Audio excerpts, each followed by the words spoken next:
Repeat इसलिए कि आपको थोड़ा समझ आ जाएगा, सारा नोट्स बन जाएगा। अब आप लोग खुद लिखोगे अपनी कॉपीज में। लिखो जी, निकालो मेरे प्यारे बच्चों, डालिए हेडिंग सॉल्यूशंस।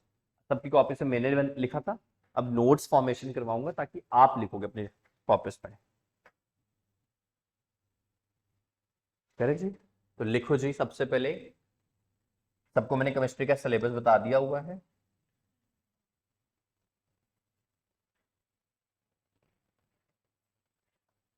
सॉल्यूशंस, ये फिजिकल केमिस्ट्री में आता है। टोटल न्यूमेरिकल बेस्ड चैप्टर है। कितने मार्क्स का बोर्ड में होगा, चाहे आप सीबीएसई बोर्ड में हो, चाहे आप आईएससी बोर्ड में हो, और चाहे पंजाब बोर्ड में हो, सब्जेक्टिव पेपर इसमें से 4 नंबर का बनेगा। सब्जेक्टिव पेपर 4 मार्क्स, कभी कभी 6 नंबर का भी बन सकता है अगर एक न्यूमेरिकल बढ़ जाए। अगर आप ऑब्जेक्टिव पे देखोगे, जेईई के अंदर या नीट के अंदर या एनडीए के अंदर, इसमें से एक सवाल ही आएगा, just 1 question. That means 4 number का सवाल आएगा, क्योंकि एक न्यूमेरिकल इसमें 4 नंबर का होगा, 4 मार्क्स का ऑब्जेक्टिव। ठीक है। तो सबसे पहले मैंने उस दिन बताया था सॉल्यूशंस जो होते हैं बेटे, क्या लिखते हैं, होमोजेनियस मिक्सचर है। होमोजेनियस मिक्सचर का मतलब क्या हो गया, they are in the same phase और they have a uniform distribution. या तो उनका सेम फेस होगा या उनका क्या होगा, यूनिफॉर्म डिस्ट्रीब्यूशन। अब यूनिफॉर्म डिस्ट्रीब्यूशन का मतलब क्या हुआ, मान लीजिए मेरे पास एक वेसल है, उस वेसल के अंदर मैंने निम्रत कुछ पार्टिकल्स डिसॉल्व किए, राइट, कुछ सल्यूट पार्टिकल्स, कुछ पार्टिकल्स अक्सर मैंने क्या किए, इसमें डिसॉल्व किए। अब मैंने इसके ऊपर या इससे पहले पानी डाल दिया, I put some water also into it, मैंने थोड़ा पानी भी डाल दिया, ये पानी है सारा। ठीक है, दिस इज ऑल वाटर और this is some liquid, you can understand, ये कोई लिक्विड है। अगर पानी, that is any liquid, and the solute particles, या जो सल्यूट पार्टिकल्स है, ये प्रॉपरली डिसॉल्व कर जाए सेम रेशियो में, they properly dissolve in the same uniform composition, ये प्रॉपरली डिसॉल्व कर जाए सेम यूनिफॉर्म कॉम्पोजिशन के अंदर, उसको मैं कहूंगा it is a homogeneous solution. Homogeneous का मतलब है दोनों पार्टिकल, चाहे वो सॉल्यूट है चाहे वो सॉल्वेंट है, उनकी जो कॉम्पोजिशन डिसॉल्व करने वाली है वो इक्वल होनी चाहिए। अगर वो इक्वल नहीं हुई तो वो हेट्रोजीनियस बन जाएगा। जब मैं फेस की बात करता हूं, phase refers to either the gas phase और द लिक्विड फेस और द सॉलिड फेस। तीनों फेजेस में से कोई हो सकता है, सॉलिड, लिक्विड और गैस रहेगा। करेक्ट है। तो पहले हमने होमोजेनियस मिक्सचर की बात समझ ली। होमोजेनियस का मतलब है either they should be in the same phase और they should be having the same uniform distribution और composition. Uniform distribution means they both have should equal amount, उन दोनों का इक्वल अमाउंट होना चाहिए। करेक्ट है। अगर इसका एग्जांपल दो आपको होमोजेनियस का, you can simply take water and sugar, चाशनी मतलब। ठीक है। अगर आपको हेट्रोजीनियस एग्जांपल ना, air, air is a heterogeneous mixture. Understood. अब आता है नेक्स्ट हमारे पास बाइनरी सोल्यूशन। अब बाइनरी सोल्यूशंस पढ़ने से पहले आपको कुछ चीजें समझनी है यहाँ पे, वो बहुत इंपॉर्टेंट है, जो मैंने पहले भी समझाया सबको। हमारे पास सॉल्यूशंस आएंगे, एक बाइनरी सॉल्यूशन होगा, एक हमारे पास होगा टर्नरी, मैंने क्लास में करवाया सबको, किसी नहीं किया तो देख लेना यार, लविश आपका स्पेशली। और फिर होगा क्वाटरनरी। मैं आंसर पहले वाले में क्या डिफरेंस आएगा, what is binary, binary is जिसमें करेक्ट, जिसमें 2 कंपोनेंट्स हो, 2 कंपोनेंट्स हो। टर्नरी हैज 3 कंपोनेंट्स एंड मेरे प्यारे बच्चों जो क्वार्टररी हो, कितने कंपोनेंट्स होंगे, 4 कंपोनेंट्स, 4 कंपोनेंट्स होंगे। ठीक है लविश, करेक्ट है। अब बाइनरी कंपोनेंट्स कौन कौन से होते हैं, आपके पास कंपोनेंट्स बेसिकली 2 आते हैं, यू हैव 2 कंपोनेंट्स। पहला कंपोनेंट जो होगा मेरे प्यारे बच्चों वो होगा सॉल्यूट, और दूसरा जो कंपोनेंट आएगा वो कौन सा आएगा, सॉल्यूट। मैंने पहले बता दिया हुआ है, मैं फिर रिपीट कर रहा हूं, सॉल्यूट का मतलब हो गया जो लेसर क्वांटिटी में, which is present in the lesser quantity, right. And solvent का मतलब क्या हुआ, जो कौन सी क्वांटिटी में है, लार्जर या ग्रेटर क्वांटिटी में है।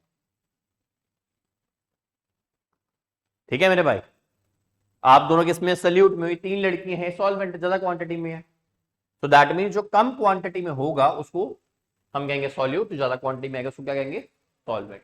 सॉल्यूट को पूरी केमिस्ट्री के अंदर बी से रिप्रेजेंट किया जाता है, symbol B is given. Solvent को सिंबल ए इज गिवन, और the solute is given 2 number, और the solvent is given as 1 number. हम आगे बढ़ेंगे, 1 2 या ए बी का मतलब क्या है, ठीक है। 1 मीन्स सॉल्वेंट, ए ऑल्सो मीन्स सॉल्वेंट, बी और 2 मीन्स सॉल्यूट, राइट। तो binary solution having 2 components. For example अगर इसका एग्जांपल देना हो 2 कंपोनेंट्स का, तो आप दे सकते हो, क्या दे सकते हो, sugar and water mix, salt and water, कुछ भी दे सकते हो। टर्नरी में शुगर भी डाल रहे हो, सॉल्ट भी डाल रहे हो, और वाटर भी डाल रहे हो। क्वार्टरनरी में आप शुगर भी डाल दीजिए, सॉल्ट भी डाल दीजिए, स्वीट एंड साथ, वाटर भी डाल दीजिए, और सोडा भी डाल दीजिए। This is the quaternary solution. Correct है सारे क्लास, लगे एग्जांपल समझ, अंडरस्टूड, एनी प्रॉब्लम। उसके बाद हमारे पास एक टर्म आती है सॉल्यूट, सॉल्वेंट पढ़ लिया, solute is in laser quantity, solvent is in greater quantity. अब हमारे पास जो नेक्स्ट पॉइंट आता है बेटा, वो आता है टाइप्स ऑफ सॉल्यूशन। इससे पहले मैं एक और चीज बताऊंगा आपको, मैंने पिछली क्लास में बताई हुई है, but still I explain.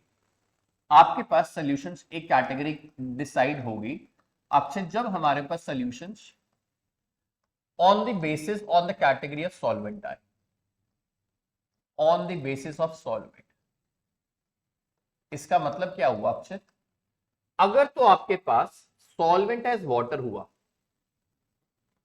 Solvent as water, और लवेश यहां पे सॉल्वेंट जो है वो वाटर नहीं है बट कोई और है, any other solvent but other than, किससे अदर हुआ, और वाटर से। यहां पे सॉल्वेंट पानी है, या सॉल्वेंट कोई भी हो सकता है बट पानी नहीं हो सकता। दैट मीन्स मैं यहां लिख सकता हूं mathematically solvent can not be water.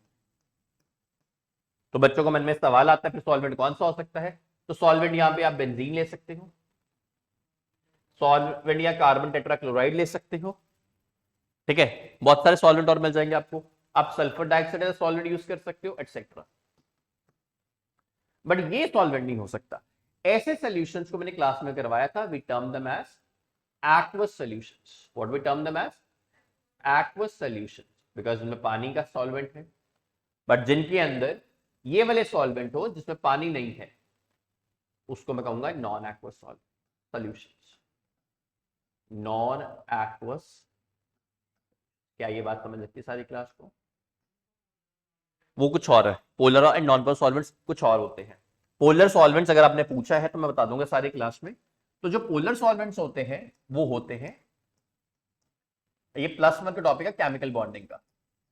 जो पोलर सॉल्वेंट्स होते हैं, फिजिक्स कहती है, आपने फिजिक्स के में फर्स्ट चैप्टर भी वो पढ़ना है, electrostatics. Basically what do you mean by the word polar, polar means, मान लो आपके पास एक X है केमिस्ट्री के अंदर, ऑर्गेनिक के अंदर एक R है, RX पड़ा हुआ है, अल्काइल हैलाइड होता है हाइड्रोकार्बन्स के अंदर, ये केमिकल बॉन्ड होगा, ये कार्बन होता है बेसिकली R तो मेरे से तो नहीं पड़ी। R stands for alkyl, alkyl means methyl, propyl, ethyl, butyl, heptyl, pentyl, ये R होता है। X is halogen, fluorine, chlorine, bromine, iodine, group 17। तो बेसिकली ये वाला जो क्लोरीन होता है या फ्लोरीन होता है या ब्रोमीन होता है या आयोडीन होता है, ये ज्यादा इलेक्ट्रोनेगेटिव होता है। इलेक्ट्रोनेगेटिव का मतलब क्या हुआ, उसमें इलेक्ट्रॉन खींचने की कैपेसिटी ज्यादा होती है दूसरे वाले से। दैट मींस अगर मैं इसमें इलेक्ट्रॉन जाएंगे सारे, तो इसके ऊपर चार्ज कौन सा आ गया, नेगेटिव, इसके ऊपर चार्ज कौन सा आ गया। Such a molecule in which there is separation of charges, that is called as a polar molecule. And how do you define the polarity? The polarity is defined on the basis of mu. Now what is mu? It is in chemical bonding in +1. This is dipole moment, क्योंकि आप chapter physics से sir से पढ़ रहे हो आजकल vector, so it is a dipole moment and this dipole moment is a vector quantity. Dipole moment is a vector quantity, ये एक वेक्टर क्वांटिटी है dipole moment, and this mu is equals to q multiplied by d, where q is the charge, जो q है वो charge होता है, कितना charge absorb किया उसने, ये वाला चार्ज आएगा इसके ऊपर, डी होता है distance between the charges, D is the distance between the charges. मेरी बात लग रही समझ? तो अगर वो मॉलिक्यूल के अंदर चार्ज का सेपरेशन है तो वो पोलर है, अगर उसके अंदर चार्ज का सेपरेशन नहीं है तो वो कौन सा मॉलिक्यूल होगा, नॉन पोलर। इसको अगर थोड़ा और बताऊं, फॉर एग्जांपल मेरे पास आ गया बेटा वाटर, मेरे पास आ गया अमोनिया, मेरे पास आ गया सल्फर डाइऑक्साइड या सल्फर ट्रिपल ट्राइऑक्साइड, मेरे पास आ गया आपके पास BF3, ठीक है, मेरे पास BF3 के बाद आया जी आपका CH4, ये आगे मॉलिक्यूल्स। अब बताओ ये पोलर है कि नॉन पोलर है, सवाल ये है, ठीक है, कौन से मॉलिक्यूल्स है, पोलर है कि नॉन पोलर बताओ। आप बेरिलियम क्लोराइड भी ले सकते हो, आप कार्बन डाइऑक्साइड भी ले सकते हो, कोई भी ले सकते हो इनमें से, तो चेक कर लेते हैं। अगर महक मैंने निकाला तो सबसे पहले हम यहां स्टार्ट करते हैं वाटर से, ऑक्सीजन, ऑक्सीजन के ऊपर 6 इलेक्ट्रॉन्स होते हैं भाई बैलेंस में, ऑक्सीजन 6 इलेक्ट्रॉन्स, तो 2 4 5 एंड 6, हाइड्रोजन हैज 1 ईच, +1 में पढ़ा होगा लुईस स्ट्रक्चर केमिकल बॉन्डिंग में, बोले स्ट्रक्चर्स बनाए थे सबके। Ammonia has 5, nitrogen has 5, it's 4, इसके पास कितने होते हैं, 5 होते हैं कि 3 होते हैं, अमोनिया 2 5 होता है, 7 का एटॉमिक नंबर नाइट्रोजन का, सो ये बना दिया मैंने 2, ठीक है। अगर इसकी इलेक्ट्रॉन डिस्ट्रीब्यूशन करनी तो बढ़िया से कर लो, 3 हाइड्रोजन लगा दीजिए, ठीक है, सारी क्लास अमोनिया लग गया। अब आ गया आपका sulphur trioxide, SO O and O। अब केमिस्ट्री में एक रूल होता है, केमिस्ट्री कहता है जितनी आपकी वैलेंसी है उतने ही बॉन्ड्स आप बना सकते हो। केमिस्ट्री क्या कहता है, जितनी वैलेंसी है उतने ही क्या बना सकते हो। इसका मतलब क्या हुआ, इसका मतलब ऑक्सीजन की वैलेंसी कितनी है, 2, क्योंकि atomic number 8, it's 2,6, valency is 2, so oxygen can not form more than 2 bonds, तो 2 बना दिए ऑक्सीजन। फिर ये वाला ऑक्सीजन कितने बनाएगा, 2। ऑक्सीजन सल्फर की कितनी वैलेंसी, सल्फर क्या होता है 16, 286, उसकी वैलेंसी कितनी आई, 286 की वैलेंसी 2, थोड़ा आपको फास्ट बोलना पड़ेगा, इतने गधों वाले जवाब सीधे नहीं बोलने। तो इसका मतलब सल्फर भी 2 बॉन्ड ही बना सकता था, वो बना चुका है। अब क्या करेगा, अब सल्फर के पास बैलेंस इलेक्ट्रॉन कितने, 6, 2 4 और मेरे मालिक ये 6, करेक्ट है। अगर मैं ये वाले इलेक्ट्रॉन्स लविश इसको दे दूं, अब क्या हुआ, यहां कोऑर्डिनेट बॉन्ड बनेगा। कोऑर्डिनेट बॉन्ड क्या होता है, कोऑर्डिनेट बॉन्ड कहता है एक के पास इलेक्ट्रॉन है, एक के पास इलेक्ट्रॉन नहीं है, एक इलेक्ट्रॉन डोनर है, एक इलेक्ट्रॉन एक्सेप्टर है, तो इसने इसके पास भी 6 है, इसको 8 बना दें, 6 है 8 बना दें, ये वाला इसको डोनेट कर देगा, तो एक कोऑर्डिनेट बॉन्ड बन गया। अब इससे क्या हुआ, जरा ध्यान से देखना, इससे हुआ क्या, ऑक्सीजन के 8 बॉन्ड हो गए, 8 इलेक्ट्रॉन्स, ये 6 और ये 2 मिल गए, इसको 8 हो गए, यहां पर भी 8 हो गए, 6 वो 2 मिल गए, 6 2 8 हो गए। इसने 2 बॉन्ड बनाए, जो कोऑर्डिनेट बॉन्ड होता है ये कभी काउंट नहीं होता बॉन्ड्स पे, तो इसलिए इसकी वैलेंसी भी पूरी, इसकी वैलेंसी भी पूरी।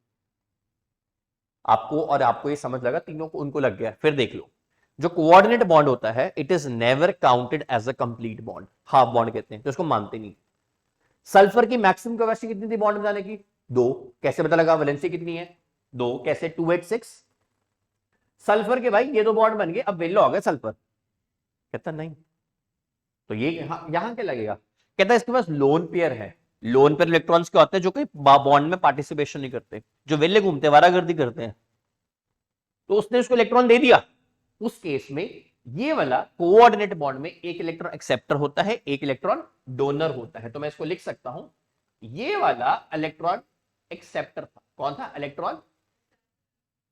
और ये वाला कौन था? Electron donor. मैंने आप दोनों से बताया किसको पढ़ाया था? इलेक्ट्रॉन डोनर को +1 में इक्विलिब्रियम में कहते हैं हमेशा के लिए लुईस बेस।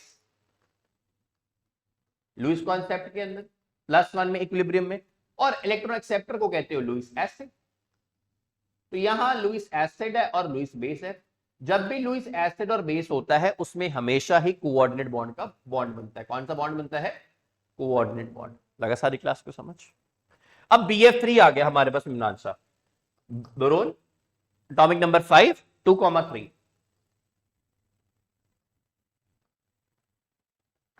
यहां से फ्लोरीन, यहां से फ्लोरीन, यहां से फ्लोरीन। करेक्ट है? अब ये पॉइंट जरा ध्यान से देखना, ध्यान से सारी क्लास देखना। इन दोनों का वेक्टर, वेक्टर पढ़ रहे हो चारों फिजिक्स में? वेक्टर में क्या होता है? Resultant of vector A and B √(a² + b² + 2ab cos theta. Correct? इसका रिजल्टेंट, इन दोनों का रिजल्टेंट इधर निकलेगा। इसका और इसका जो रिजल्टेंट निकला, कहां निकला? ये बीच में निकला, ये ऊपर भी था। ये वाला वेक्टर और ये वाला वेक्टर आपस में कैंसिल कर देता है। क्या कर देता है? क्या करता है? क्या करता है? कैंसिल। ये वाला वेक्टर और ये वाला वेक्टर ऑपोजिट डायरेक्शंस में है, कैंसिल कर देगा, इसलिए इसका डायपोल मोमेंट कितना हो जाएगा? अब यहां पे आ जाओ, ये लोन पेयर है। जब लोन पेयर होता है वो हमेशा पोलैरिटी बढ़ाते हैं। यहां पे कितने लोन पेयर है? यहां पे कितने लोन पेयर? 2 का है, 2 का 1 लोन पेयर। +1 के अकॉर्डिंग इसकी भी हाइब्रिडाइजेशन sp3 है और इसकी भी हाइब्रिडाइजेशन sp3 है। +1 कहता है sp3 हाइब्रिडाइजेशन में टेट्राहेड्रल शेप होती है, इसकी भी sp3 हाइब्रिडाइजेशन है तो इसकी टेट्राहेड्रल शेप होती है। मैं बना के दिखाऊंगा। इसका एंगल होता है 109.4 डिग्री बॉन्ड एंगल।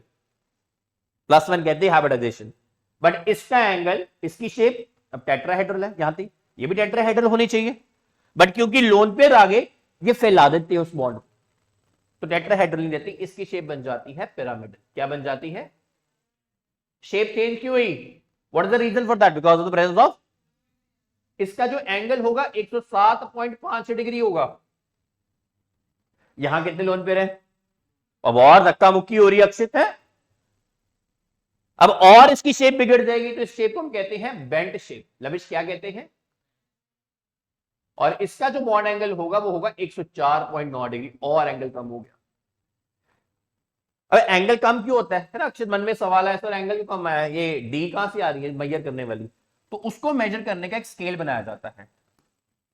वो स्केल कहता है हमेशा सबसे कम रिपल्शन, सबसे ज्यादा रिपल्शन कब होती है? जब लोन पे रिपल्शन, रिपल्शन किसकी हो? लोन पे। अब इसकी और इसकी आपस में रिपल्शन हो रही है, फिर होती है लोन पेयर बॉन्ड पेयर की रिपल्शन, और आखिर में होती है बॉन्ड पेयर की।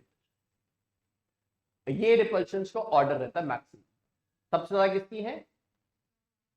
उसके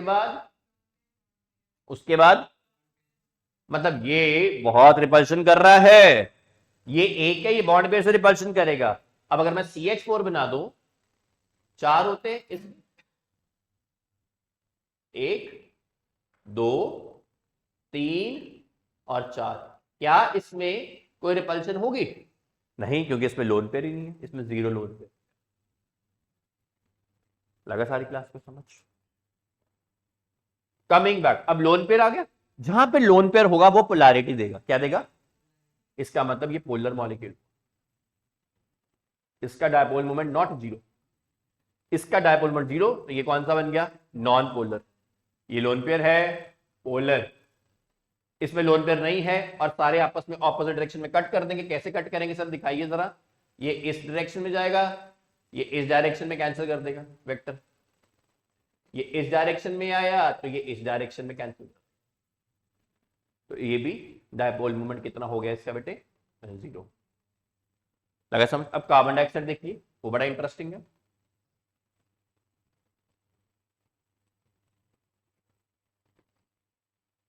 कार्बन के पास 4 है, अगर 4 है तो बॉन्ड कितने बनेगा, the valency is always equal to the number of bond.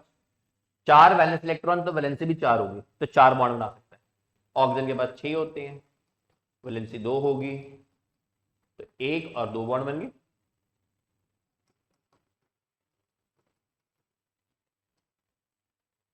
अब क्या हुआ, इस भाई ने इधर ले गया वेक्टर, इस भाई का वेक्टर इधर आ गया, दोनों ऑपोजिट डायरेक्शन में वेक्टर हैं, कट जाएंगे, इसलिए ये नॉन पोलर बन जाएगा। ठीक है जी, कौन सा पोलर बन जाएगा, नॉन। अब हमारे पास कौन बच गया, बेरिलियम क्लोराइड। बेरिलियम के पास 2 इलेक्ट्रॉन होते हैं, क्योंकि 4 एटॉमिक नंबर 2,2। क्लोरीन के पास 7, ये 1, ये भी क्लोरीन के पास, ऑपोजिट डायरेक्शन है, क्या करेगा आपस में, कैंसिल, बॉन्ड कौन सा बन जाएगा, नॉन पोलर, नॉन हो गया। लगे सारी क्लास, तो आपको पोलर नॉन पोलर की लगी समझ सारी। तो पीछे हम चल रहे हैं, तो पोलर सॉल्वेंट्स वो होते हैं जिनके अंदर चार्ज सेपरेशन हो, जो डायपोल मोमेंट नॉट जीरो हो, उनको पोलर सॉल्वेंट्स कहते हैं। तो इस केस में ये दोनों ही नॉन पोलर है, और ये क्योंकि पोलर है तो ये पोलर होगा। लगा समझ सारी क्लास को, पक्का। तो हम बात क्या कर रहे थे, बात ये कर रहे थे कि अगर सॉल्वेंट पानी के अलावा कोई और होगा तो मैं इसको क्या कहूंगा, नॉन एक्वस सोल्यूशन। अगर उसमें सॉल्वेंट पानी होगा तो मैं क्या कहूंगा, उसको एक्वस सोल्यूशन। लगे सारी क्लास को समझ, पक्का ठीक। अब जो हम नेक्स्ट टॉपिक करने लगे थे बेटे, वो हमारा था types of solution on the basis of solvent. तो मेरा सॉल्वेंट ले लीजिए, मेरा पहला सॉल्वेंट आएगा बेटा गैस, गैस, गैस। अगला सॉल्वेंट मेरा कौन आएगा, liquid, liquid and then liquid. Correct है सारी क्लास। और फिर हम सॉलिड सॉलिड ले लेते हैं, पहले ये 6 कवर करते हैं, gas, gas, gas, then liquid, liquid, liquid, बस 6 कवर करते हैं, टोटल 9 है, 9 टाइप ऑफ सोल्यूशन। तो सॉल्यूट पहले में क्या आएगा भैया, gas in gas, then liquid, then solid. इसमें क्या आएगा, again gas, again liquid, again मेरे बच्चों, करेक्ट है सारी क्लास, यही होगा। गैस इन गैस मैंने क्लास में करवाया था, इसका एग्जांपल एयर हो सकता है, इसका example, because air is a mixture of gases. Air बहुत सारी गैसेस का मिक्सचर है, यस और नो। उसके बाद लिक्विड इन गैस मैंने क्लास में करवाया था, मिस्ट, ड्यू ड्रॉपलेट्स, ये सारे से एग्जांपल बन सकते हैं, due droplets etcetera. Solid in gas example ले सकते हो, और वो भी ले सकते हो, और भी को सोच सकते हो एग्जांपल, जरूरी जो मैंने बताया और सोचो एग्जांपल। सॉल्वेंट गैस है, और क्लोरोफिल कैसे हो जाए, क्लोरोफिल तो प्लांट्स का, क्लोरोफॉर्म कैसे हो जाए, वो लिक्विड होता है। सॉलिड गैस स्मोक ले सकते हो, पल्यूटेंट्स इन एयर ले सकते हो, है ना, ये भी तो होते हैं ना पल्यूटेंट, एयर में हो सकता है। Gas in liquid, liquid solvent है, गैस है बीच में, carbon dioxide in water, soft drinks, juices, beer, alcohol, ये सारे से एग्जांपल आ सकते हैं। लिक्विड इन लिक्विड क्या हो जाएगा, water in alcohol, solid in liquid, sugar in water, yes और नो। अब पहले 3 केसेस जहां पे मेरे प्यारे बच्चों सब में, पहले 3 केसेस जहां पे सॉल्वेंट कौन था, गैस, जिसमें सॉल्वेंट गैस था, उसको मैं कहता हूं गैस के सॉल्यूशंस। व्हाट डू वी से देम,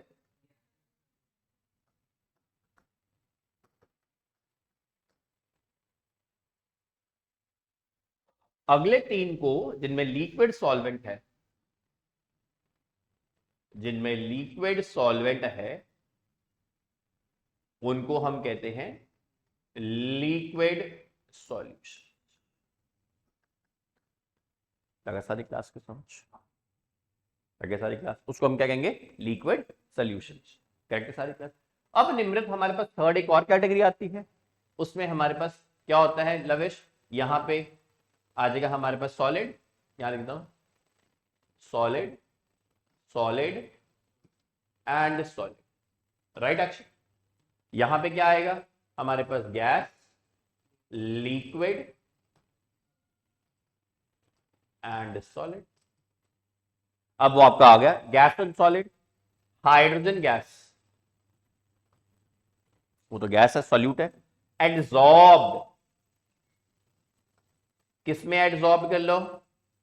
प्लैटिनम के सरफेस पे कर लीजिए, प्लैटिनम लेना, पैलेडियम ले लीजिए, इन दोनों सर्फेसेस पे आप ले सकते हो। ठीक है, अब समस्या ये आती है हमें एडसॉर्ब का मतलब नहीं पता होता। मैंने करवाया था कुछ बच्चों को एडसॉर्ब का मतलब, वो मैं सिखाता हूं। एडसॉर्ब क्या होता है? दो टर्मिनोलॉजीज आती है आपके पास पेपर में। एक आता है एडसॉर्ब, एडसॉर्ब, एक आता है एब्सॉर्ब। बात समझ लिया आपने? एक क्या टर्म है? एडी। एक क्या टर्म है? A B. एक एडी, एक ए बी। एडसॉर्ब का मतलब होता है जब particles stay in contact with surface.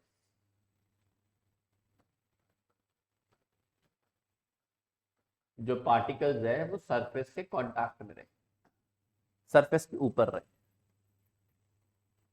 But absorption का मतलब क्या होता है? जब particles with in the surface चलता है, with in the surface.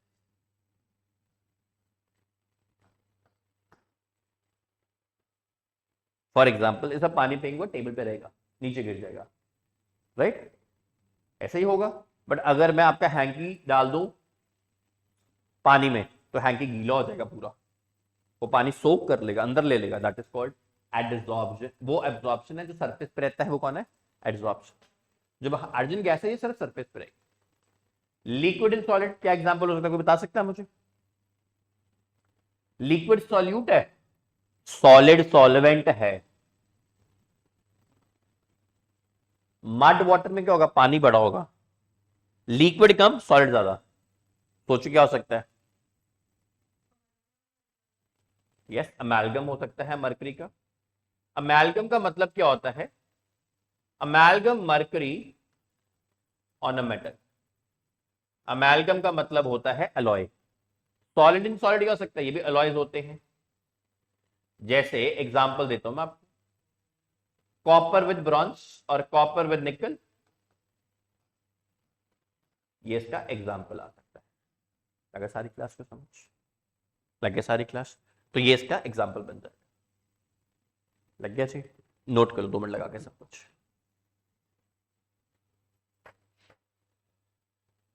New आप लोगों ने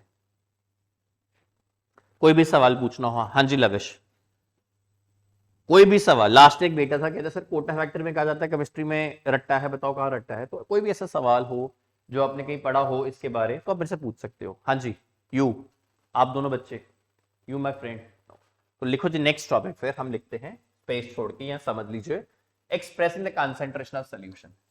now when the word comes to you concentration, I mentioned you already the meaning of concentration. What is concentration? Moles, not mass, moles upon volume. The concentration word means the moles upon volume. Solution word means a homogeneous mixture of two or more than two components.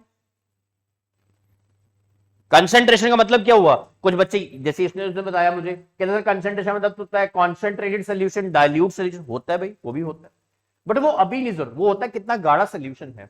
मम्मा ने राजमा बनाए, बड़े स्वाद थे, वो गाढ़े थे। इसकी mummy पतले पतले पानी वाले इसके बदला ले रही है अक्षत से। अक्षत सारा दिन पढ़ाई नहीं करता, सब्जी पानी वाली खिलाओ इसको, वो डाइल्यूट हो गया। That is one meaning, but the here we mean by moles upon volume. Moles कैसे निकालते हैं वो भी आपको पता होना चाहिए, +1 में सिखाते हैं। नहीं पता मैं सिखा दूं। Moles is equals to given mass, it has multiple formula, given mass upon molar mass. moles is also meaning given number of particles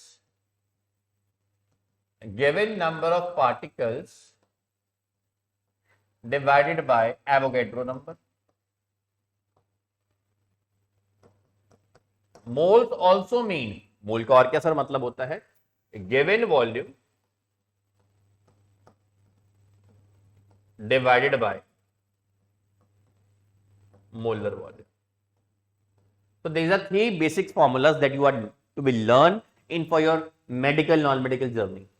जो एवोगेड्रो नंबर है उसकी वैल्यू होती है एक फिक्स्ड, अगर आपको पता तो बहुत बड़ी, नहीं बता दूं 6.023 इन 10⁻23। मोलर वॉल्यूम की एक वैल्यू फिक्स्ड होती है 22.4 लीटर या फिर 22,400 ml, ये वैल्यू होती है मोलर वॉल्यूम की। तो गिवन मास बटा molar mass, given number of particles upon Avogadro number, और द गिवन वॉल्यूम बटा द मोलर वॉल्यूम, ये वैल्यूज रहेगी हमेशा हमारी। ठीक है, अब मोल्स का पता लग गया, वॉल्यूम निकालना है, इसको एक्सप्रेस करना है, कौन कौन से तरीके हैं, कौन कौन से रास्ते हैं। तो मेरे पास जो पहला रास्ता है मेरे प्यारे बच्चों, वो आपको याद रखना है, that is mass by mass percentage. कुछ लोग लविश इसको वेट बाय वेट भी बोलते हैं। क्या बोलते हैं? वेट बाय वेट या मास बाय मास। अब वहां फिजिक्स नहीं लगानी, वो वेट होता है मास इनटू ग्रेविटी, फिजिक्स मास होता है मास, ऐसी फिजिक्स नहीं लगानी वहां पे। मास बाय मास और वेट बाय वेट एक मतलब है, क्योंकि ग्रेविटी तो कैंसिल हो जाएगी, ग्रेविटी तो फाइनली कैंसिल हो जाएगी। तो क्या बनेगा इसका formula? Mass of solute divided by mass of solution multiplied bye, क्योंकि परसेंटेज है तो क्या आ जाएगा 100। पीछे बताया मैंने बेटा, क्लास में नींद नहीं आनी चाहिए आपको, मेडिकल में कल को ऑपरेशन करते हो अब नींद आ गई तो, है ना मेरा बेटा। तो अगर आपके पास सल्यूट है तो उसको या तो बी लिखना है, सल्यूट को you should write either the B और यू शुड राइट आइदर 1, और सॉल्वेंट को या तो लिखिए ए, यहां लिखिए 1 और सॉल्यूट को बी लिखिए। सॉल्यूट को आपको क्या लिखना है? बी 2। अगर सारी क्लास समझ, तो इसको मैं क्या लिख सकता हूं? It can also be written as mass of solute divided by mass of अच्छा अक्षय, सॉल्यूशन में कौन कौन होगा? सॉल्यूट प्लस सॉल्वेंट होगा। तो सॉल्यूशन की जगह मेरे आंसर में क्या लिख सकता हूं? मास of solute plus multiplied by, ठीक है सारी क्लास। इसको अगर मैंने और सिंपल भाषा में लिखना है तो I can write W B. B क्यों आया? सल्यूट है, divided by W B plus W B. This is mass by mass percentage.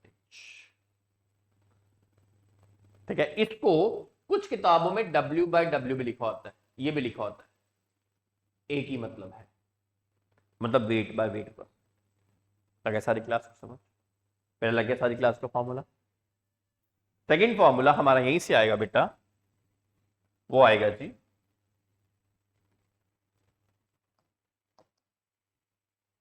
Volume by volume percent, volume by volume percent. अब इसका मतलब क्या हुआ? सही मतलब आएगा, क्या आएगा Akshat? Volume of solute divided by volume of solution multiplied by 100। Very nice. इसको हम लिख सकते हैं वॉल्यूम ऑफ सॉल्यूट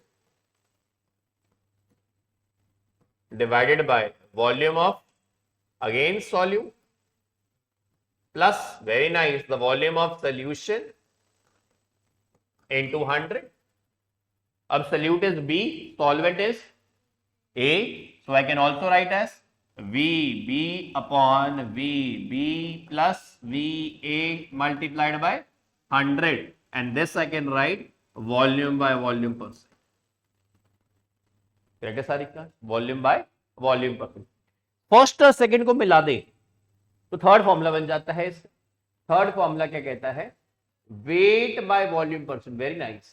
और मास बाय वॉल्यूम परसेंट। इसको सिंबलाइजेशन में W/V% लिख देते हो, फॉर्मूला क्या बनेगा, mass of solute divided by volume of solution multiplied by 100। तो therefore W/V% is equals to mass of solute है WV divided by volume of solution है, वॉल्यूम ऑफ सॉल्यूशन को क्या लिखेंगे हम, VB plus VA multiplied by मेरे प्यारे बच्चों 100। लगे समझ। ये पहले 3 फॉर्मूला बड़े बेसिक फॉर्मूला है। अगर पेपर में कभी लिखा हो, अगर पेपर में कहीं लिखा हो the solution is 50% weight by weight, इसका मतलब क्या हुआ, इसका मतलब ये, इस लाइन का मतलब ये हुआ 50 grams of solute is dissolved in 100 grams of solution. वो तो होगा भाई जो तो बोल रहे हैं, बट हमें सोल्यूशन लिखना होता है क्योंकि हमारे पास नीचे हमेशा सॉल्यूशन होता है। अक्षत भाई सॉल्वेंट तो है ही 50 ग्राम, क्योंकि 100 ग्राम पूरा है, 50 सल्यूट तो 50 सॉल्वेंट हुआ, बट हम सोल्यूशन में बात करते हैं कि हमारे फॉर्मूले में हमेशा सोल्यूशन आता है। इसका मतलब ये हुआ, ठीक है। अगर मेरे पास कहीं लिखा है, हमारे पास कहीं लिखा है 30% वेट बाय वॉल्यूम, राइट, ये लिखा है, तो इसका मतलब क्या हुआ, 30 grams of the solute is dissolved, किसमें डिसॉल्व्ड है, 100 ml ऑफ, ये वॉल्यूम है ऑफ द सल्यूशन। क्या ये बात लगती है सारी क्लास को समझ? अरे नहीं लगती, बताओ मुझे, लगे सारी क्लास को समझ? ये 3 बेसिक फॉर्मूलाज है। कौन से फॉर्मूलाज है, बेसिक फॉर्मूलाज। चौथा फॉर्मूला आपके पास बनेगा, उसको हम कहेंगे पीपीएम। क्या फॉर्मूला है, पीपीएम।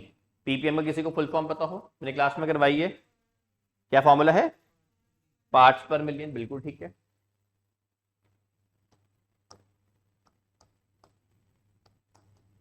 इट इज पार्ट्स पर मिलियन। अब इसका फॉर्मूला बड़ा सिंपल है, वेट ऑफ सल्यूट और मास of solute divided by weight of solution,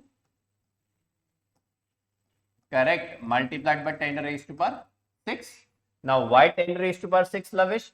The 10 raised to power 6 comes because we are talking about million.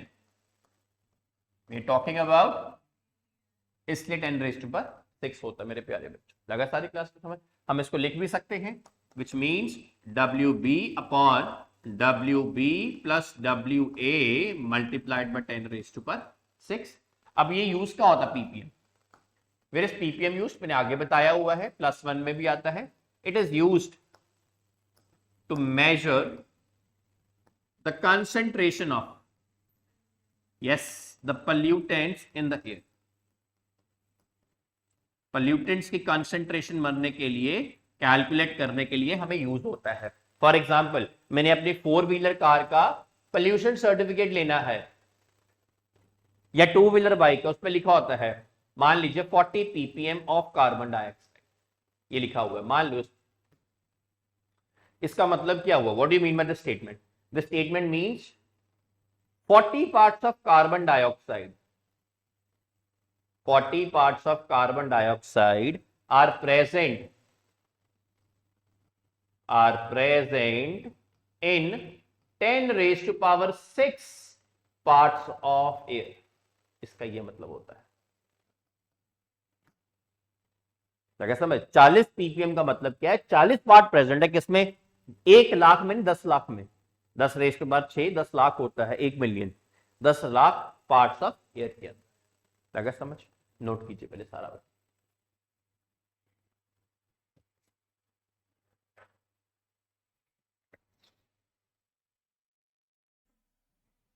वो मोलारिटी है, और ये कौन हो गया, मोलालिटी।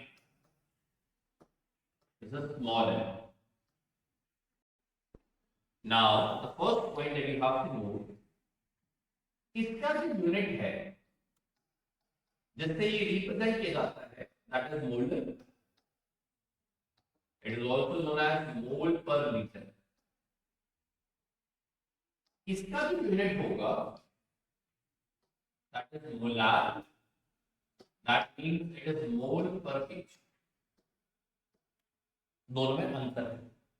पहले वाले में मोलारिटी में क्या होगा, मोल पर, और नीचे वाले में kg. That means in the first case that you have, there is always going to be a volume, and the second case क्या होगा, weight. That means अगर हमसे यहाँ मोलारिटी में फॉर्मूला बनाना है, that means number of moles of solute, you can write along with me, number of moles of solute divided by the volume of solution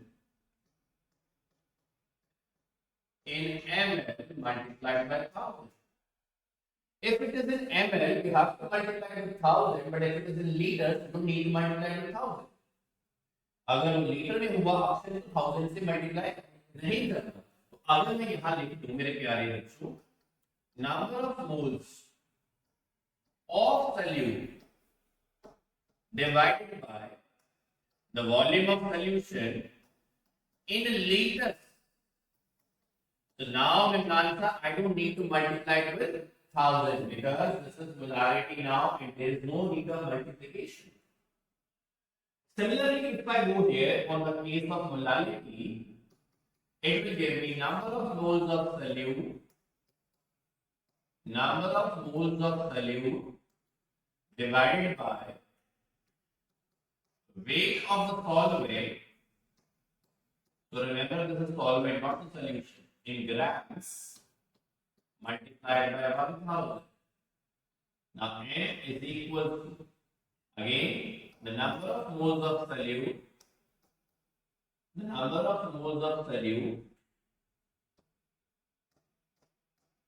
divided by the weight of solvent, that is WA. If it is in kgs, there is no multiplication with 1000. अगर वो kg में आएगा तो 1000 से multiply नहीं करेंगे. ठीक है. Now, if I write the formula, therefore m is equal to NB over V solution in ml multiplied by 1000. Just for the clarification, I am writing 1 ml is equal to 1 cc equals to 1 centimeter cube, and this is also equal to 1/1000 liter. Please remember. Right? Now, NB, as I mentioned, is going to be equal to WB over MB into V solution in ml multiplied by 1000. Multiplied by 1000. You have to remember this. As I mentioned yesterday also, Akshay, the B stands for the solute and the A stands for the, and A plus B will together make the solution. So when I write up NB, that means the moles of solute. When I am writing WB, this simple signifies that WB is the given weight of solute. It is the given weight of solute, and MB is the molar weight of solute. It is the molar weight of solute. If I talk about the molarity, my friends, so molarity I can also express as NB divided by WA grams into 1000, which again I can express as WB upon MB into WA grams multiplied by 1000. As I mentioned above also, but again I am expressing here, the WA stands for the given weight of solvent. It stands for the given weight of solvent. अगर मैं disclaimer दे दूं, So the easy disclaimer can be, can I make the next page please? Now the disclaimer can easily be described as if I have NA, if I have NB, if I have WA, if I have WB, if I have MA, if I have NB. In place of NA, it can be N1, it can be N2, it can be W1, it can be W2, it can be M1, it can be M2. It can be either of these. And at 1 and A, 2 and B are collaborating. They're together. So how can I express this now, dear bachcho? I express it very simple. This is the moles of solvent. This is the moles of solvent. This is the moles of solute. This is the given weight of solvent.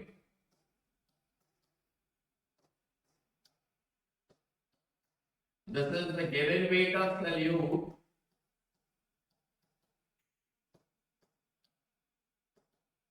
This is the M, that is the molar mass or molar weight of solvent.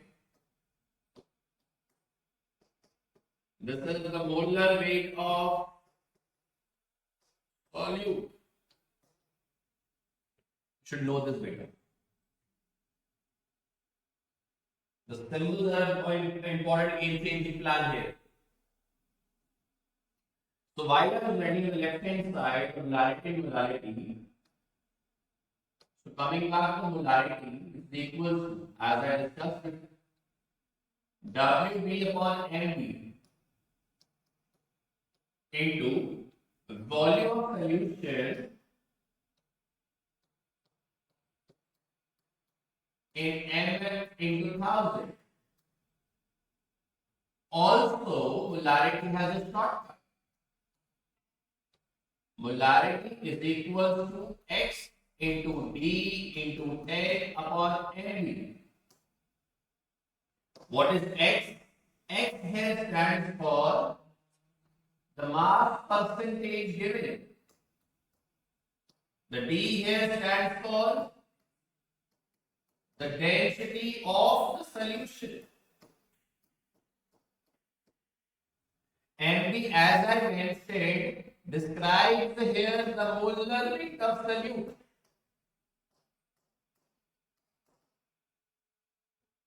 This is molarity second formula. If I go with the molarity,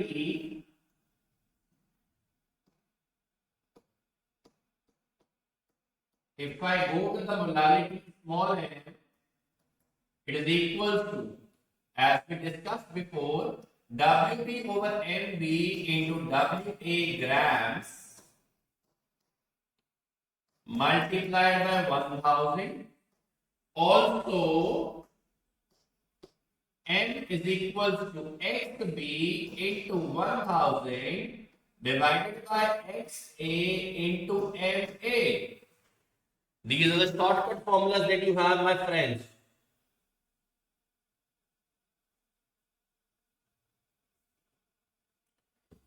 Now, if I describe MXB, that is the mole fraction of solute. That is the mole fraction of solute. If I describe XA, that is the mole fraction of solvent.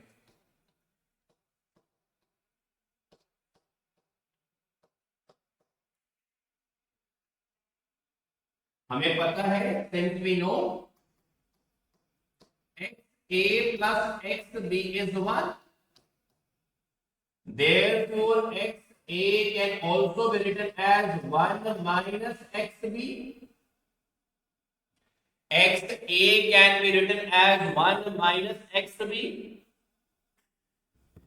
Therefore, I am substituting this value. This is formula number 1. Imagine this is formula number 2. This is formula number 3. This is formula number 4. The next page, can I? Everyone? Please, everyone. ध्यान से लिखना हर चीज, especially symbols. Symbols बहुत important है.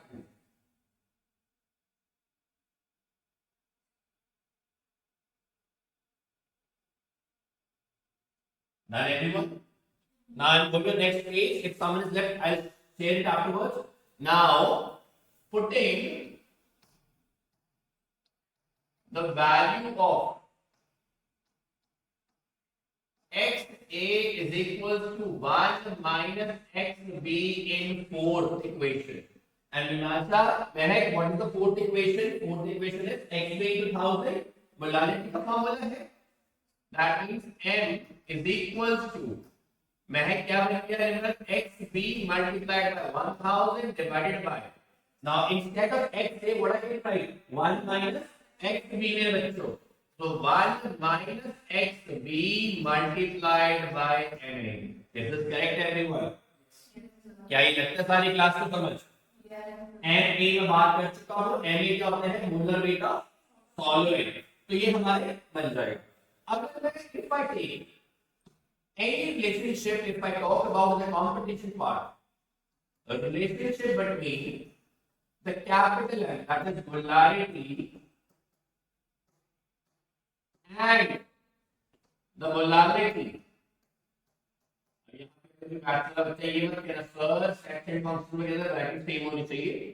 तो वो कोई दिक्कत वाली बात नहीं. अगर मुझे कोई रिलेशनशिप देखना मोलारिटी और कैपिटल एन में तो सिंपल फॉर्मूला होता है 1 small m is equal to d upon capital M minus mb upon 1000. ये आपने क्लास में सारी डेरिवेशंस की है. I will not focus much here. This small m corresponds to molarity. This capital M corresponds to molarity. This d, as mentioned before, also it corresponds to density of solution. This Mb corresponds to molar mass or molar weight if it is B of solute. Your 99% sums will be done with these formulas. Plus one का सवाल मैं दोबारा करना चाहूंगा. Paper में अक्सर पूछा जाता है out of molarity out of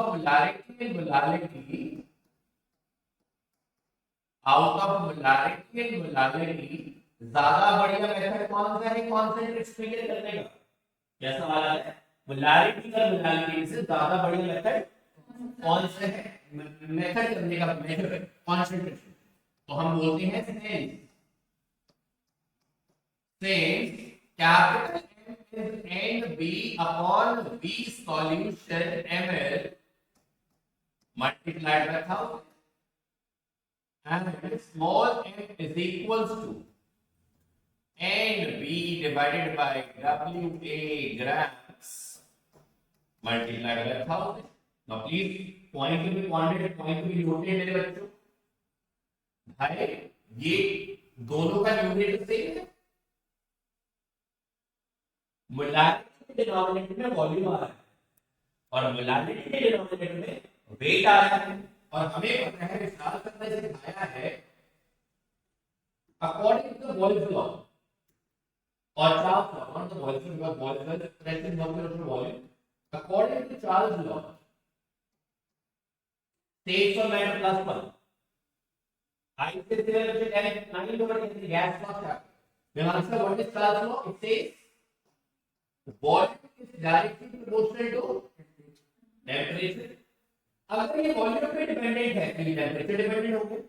Therefore, molarity becomes मेरे प्यारे बच्चों टेम्परेचर डिपेंडेंट. अब से मोलारिटी क्या बनेगी? क्या मोलारिटी बनी है? दैट मींस इसके ऊपर मैं लिख सकता हूं जो मोलारिटी है that is volume independent. Right में मान लो volume and temperature both independent है. Volume and temperature both independent मेरे प्यारे बच्चों. It is volume and temperature both independent. बोलो करेक्ट? हाँ मैं एक्सेल बाय करेक्ट है. बट ये टेंपरेचर डिपेंडेंट होगी. अब टेंपरेचर बढ़ा तो वॉल्यूम भी क्या हो जाएगा? बढ़ता है. बट मोलारिटी उल्टी है तो इनवर्सली प्रोपोर्शनल हो जाएगा. दैट मींस अगर और दूसरा ऑप्शन, अगर टेम्परेचर कम हुआ सर्दियों में, वॉल्यूम क्या होगा, कम हो जाएगा। अगर वॉल्यूम कम हो जाएगा मेरे प्यारे बच्चों, मोलारिटी क्या कर जाएगी, तो सर्दी में कुछ और, गर्मी में कुछ और। इसीलिए हम कहते हैं molarity is not a good way और not a better way, not a better way to measure the concentration of a solution.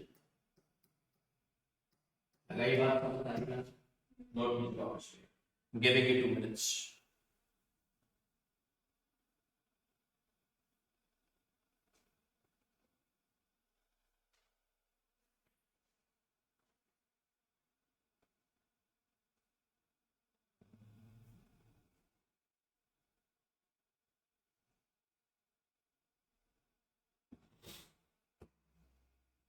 Understood everyone? अगर किसी को दिखता है तो मुझे बताओ।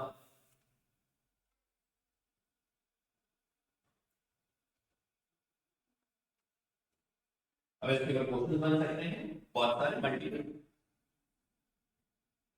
फॉर एग्जाम्पल एक सवाल लिखते हैं मेरे साथ, करो बेटा आगे। तो ऐसे कॉम्पिटिशन पर बोर्ड से सवाल आप सॉल्व कर सकते हो। तो लिखिए जी, कैलकुलेट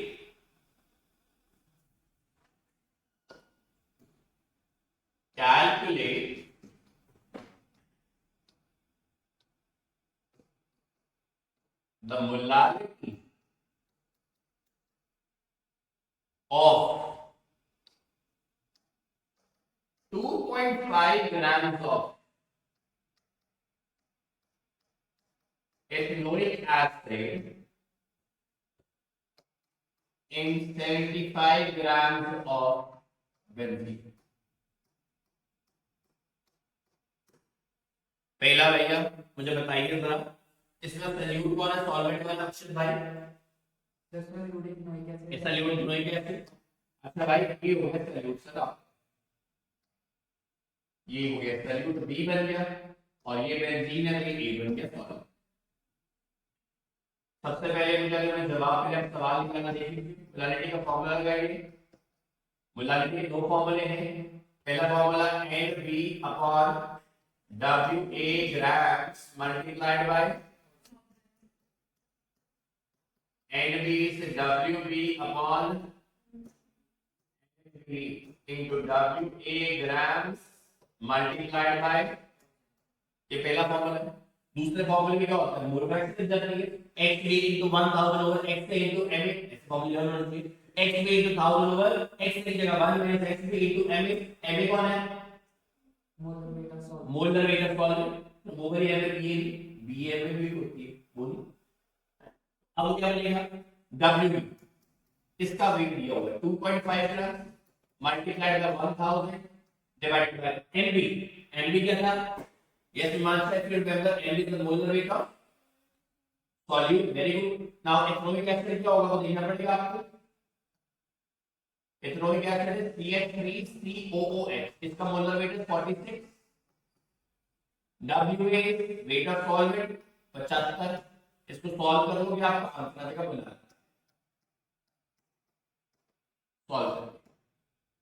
लगे सारी क्लास को, कंडीशन निकाली सारी क्लास को पक्का। I am assuming 25 non medical, medical को 25 फ्रीज है, 25 40 कटिंग करोगे आगे, ऊपर बन जाएगा आपका बेटा 100, नीचे क्या बन गया 3 into 46, ये मिला लिया।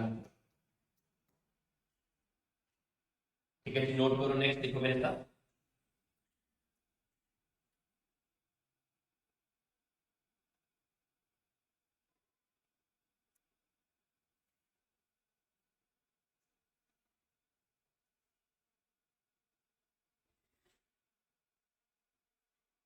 Question 2, a solution of glucose is labeled,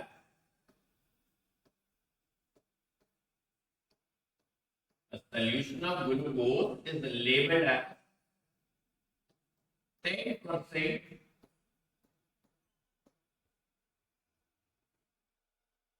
with its density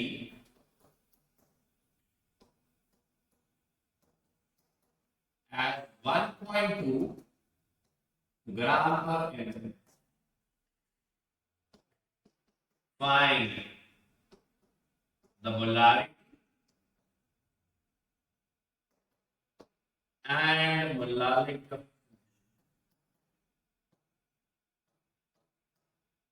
भैया दोनों निकाल लेते हैं। अब दिया क्या क्या परसेंटेज दिए वेट बाय वेट, तो मेरा आंसर सबसे पहले हमारे पास एक फॉर्मूला है इसका, yes capital F is equal to, बेटा मैं लिख सकता हूं x into D into 10 upon M. Correct है सारी क्लास? बोलो भाई करेक्ट है, x into D into 10 upon M. ये x हो गया परसेंटेज,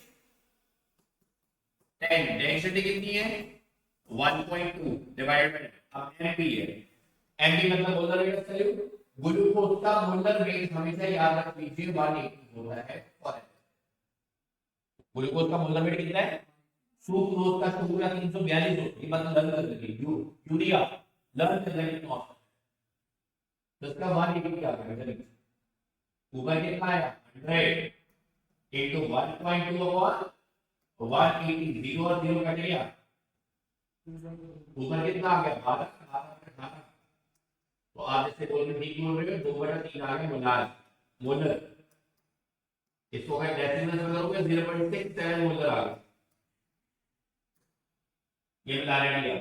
अब मुझे क्या निकालना है मोलारिटी, तो विस्तार से इसका रिलेशनशिप दिखाया है using 1 upon n is equal to d upon n minus mb बटा 1000,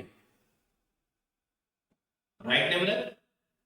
1 upon m निकालना है बेटा, डेंसिटी 1.2, कैपिटल M दिया हुआ है कितना है 2/3, मोलर मास 180 बटा 1000, कैलकुलेशन कर दीजिए, ऊपर आ गया 3 इंटू 1.2 बटा 2 माइनस कैंसिल कर दीजिए, यहां से कितना आ गया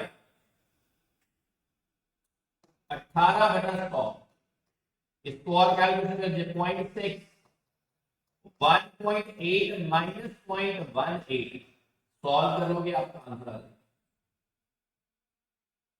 बड़ी सिंपल कैलकुलेशन है, 3 नंबर का ये पेपर में आता हर साल सवाल है, 3 मार्क्स में ऐसा एक सवाल आने के बहुत सारे चांसेस होते हैं मेरे प्यारे बच्चों। अगर किसी को नहीं लगा समझ तो मुझे बताएं। जितने बच्चे ऑनलाइन पढ़ रहे हैं आपको नोट्स मिलने चाहिए बच्चे, उसके बिना काम नहीं होगा।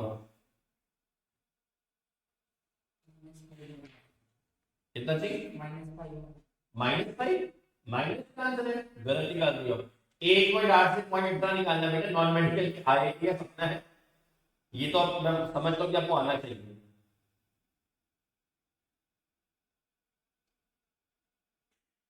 एक 1.8 से 0.18 माइनस करो बेटे, 1 पॉइंट कुछ आएगा।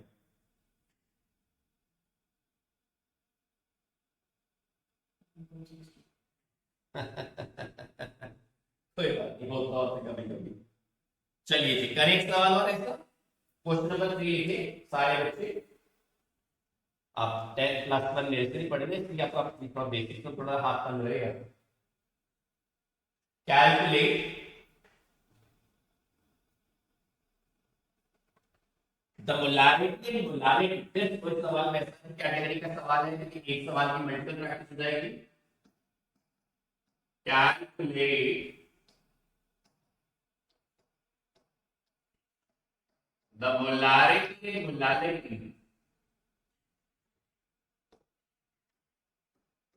of a 9% weight by weight solution of H2SO4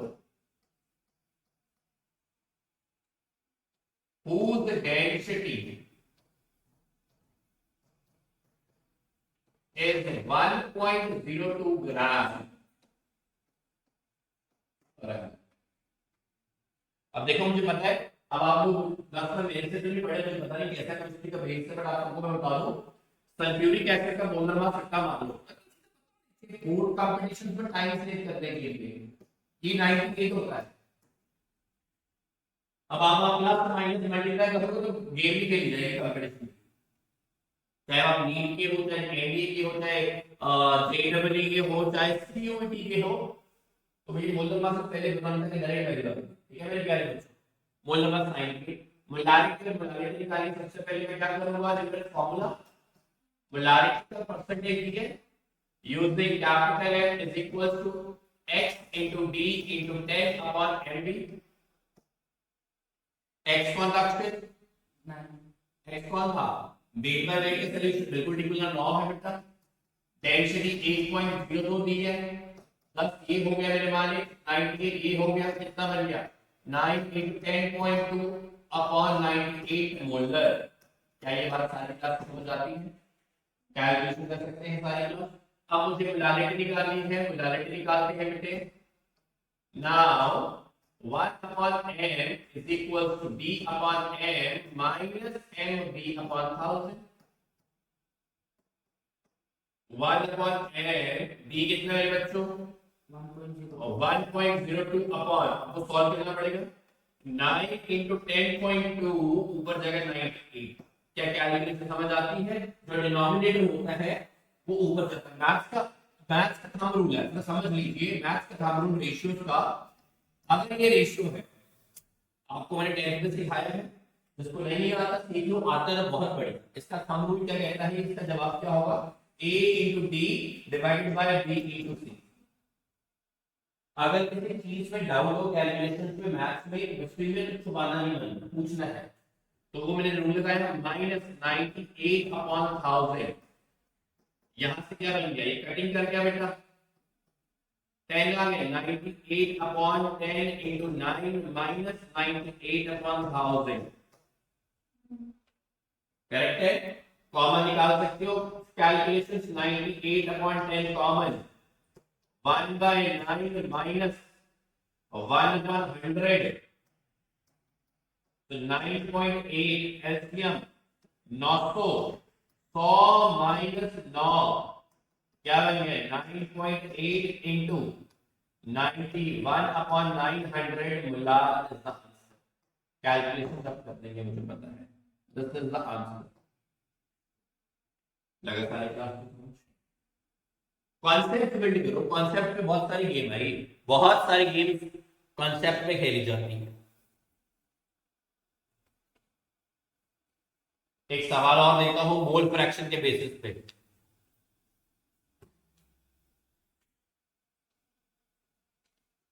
लिखिए जी क्वेश्चन नंबर 4। कैलकुलेट, कर सकता हूं आगे, कैलकुलेट यू बोल सकता है, you better calculate the mole fraction of, calculate the mole fraction of ethylene glycol। अब आपको बताना चाहिए इथाइलिन ग्लाइकोल का केमिस्ट्री में फायदा क्या है, किसी को पता है? इथाइलिन ग्लाइकोल का फायदा क्या है? It is used as an anti freezing agent. Example, जब आप कनाडा में रहते हैं, सरी में रह लो, वैंकूवर में रह लो, ब्रैम्पटन में रह लो, बड़ा बहुत पड़ते रोज ही घर में बरसात कर रहे होते हैं। आप यूके में रहो, एक्सट्रीम विंटर्स में बड़ा ठंड पड़ता है। जब इंडिया में सर्दी है, ऑस्ट्रेलिया में बहुत गर्मी होती है। जब इंडिया में गर्मी है, ऑस्ट्रेलिया बहुत ठंडी, नवंबर दिसंबर बहुत ठंड हो जाएगी। तो वहां पे जो अंग्रेज होते हैं, जो ब्रॉड लोग होते हैं, वो अपने जो कार का बुलेट बोलते हैं, उसमें बर्फ जमी होती है, तो उसमें हाईली ग्लाइकोल डाल दो, फिर एंटी फ्रीजिंग मिक्सचर, तो बर्फ पिघला देता है। कोई हाईली ग्लाइकोल को डालता है, कोई शराब को डालता है, कोई एल्कोहल को डालता है, कोई इथेनॉल को डालता है, different mixture, anti freezing agent, what it is, ये आगे काम आएगा। ठीक है, मोल फ्रैक्शन थाइलिन ग्लाइकोल फॉर्मूला दिया उन्होंने C2H6O2 which is 20% in a solution। ये 20% सॉल्यूशन के अंदर है, हमें इसका मोल फ्रैक्शन निकालना। 20% का मतलब ये हुआ इथाइलिन ग्लाइकोल 20% है,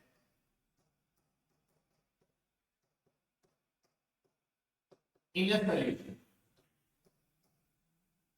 बिल्कुल ठीक है।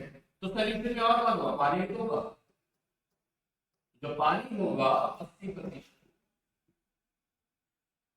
तो ये आपका सॉल्यूट बन गया, और ये क्या बेटा बन गया, solvent.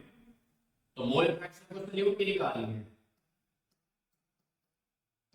Using x B, sir ने करवाया formula B upon N A plus N, correct. अब इथाइल ग्लाइकोल का आपको मॉलिक्यूलर वेट भी निकालना पड़ेगा, क्योंकि ये बी है। मॉलिक्यूलर वेट निकालिए सर, 12 इंटू 2 24 हो गया कार्बन, 6 ऑक्सीजन और 32 हो गया ऑक्सीजन, 30 62 हो गया, 20 बटा 62, 20 तो दिया है, 62 मतलब पानी कितने ग्राम है, 80, 18 मोलर वेट, फिर 20 बटा 62 सॉल्व कर दोगे आपका आंसर।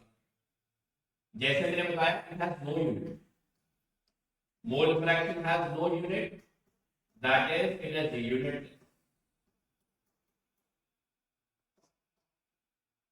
तो इसका कोई आंसर नहीं होगा, इसके आगे भी वीडियो आएगा, सिंपल यहां पे आंसर लेके सारी आंसर श्योर है। नेक्स्ट देखो मेरे प्यारे बच्चों, हमने मोलारिटी की थी, मोलारिटी की अभी आज नई हेडिंग करो normal. We have a new heading called as normality. मेरे प्यारे बच्चों क्लास 1 में भी आती है, बट बच्चे इसको बहुत सीरियसली होकर नहीं पढ़ते, बट इसमें से आईआईटी का सवाल जरूर बनेगा। आपको इसमें अगर सपना लगता है जेईई क्रैक करने का, आईआईटी मुंबई का, आईआईटी जे कानपुर, आईआईटी किसी का भी दिल्ली का, तो ये सवाल पकड़। नॉर्मैलिटी क्या होता है, it is symbolized by N, किससे मिल गया है एन, तो N is equal to number of gram, this is G gram equivalents of solute, number of gram equivalents of solute divided by volume of solution in ml multiplied by 1000 multiplied by 1000। ये आपको बात याद रखनी है, ठीक है जी। अब gram equivalent n is equal to, इसको number of gram equivalent of solute divided by V solution in ml multiplied by 1000। अब इसको नंबर ऑफ ग्राम इक्विवेलेंट लिखने का क्या नहीं होगा, आपको ध्यान से लिखना है given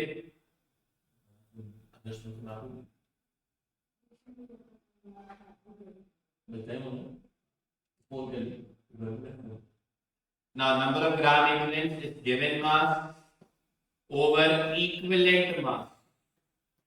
Now this is the new category that you are playing. Here EB is the equivalent weight. The equivalent weight of solute मेरे प्यारे बच्चों। Now this is a new category as I mentioned.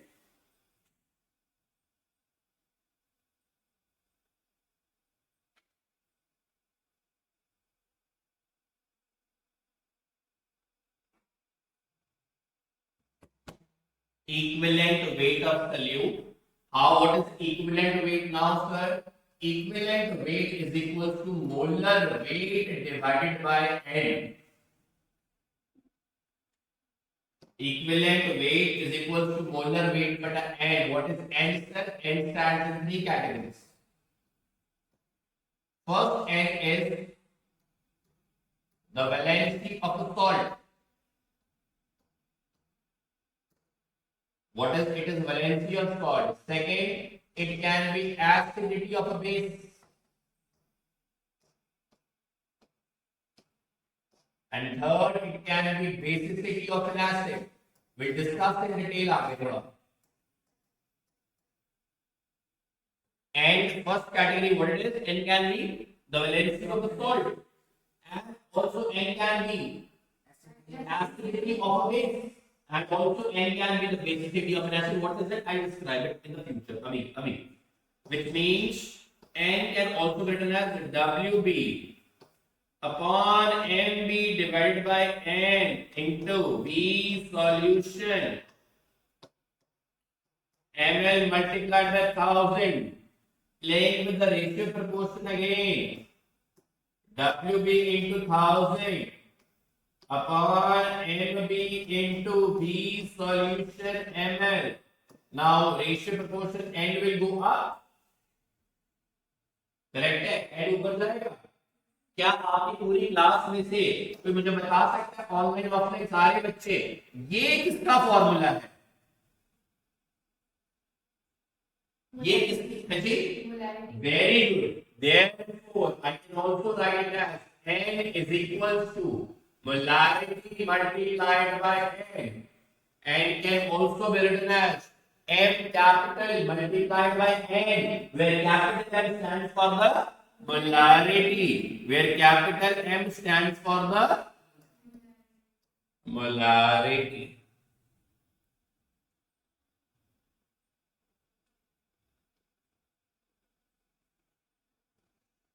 Now I'm going more depth into it.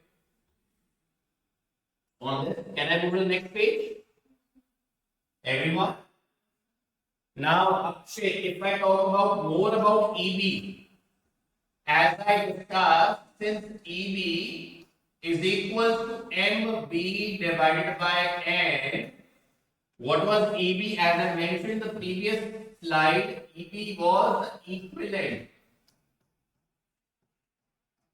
The equivalent weight of solute. What is MB? It is the molar weight of solute. And as I also discussed the N part, N here stands for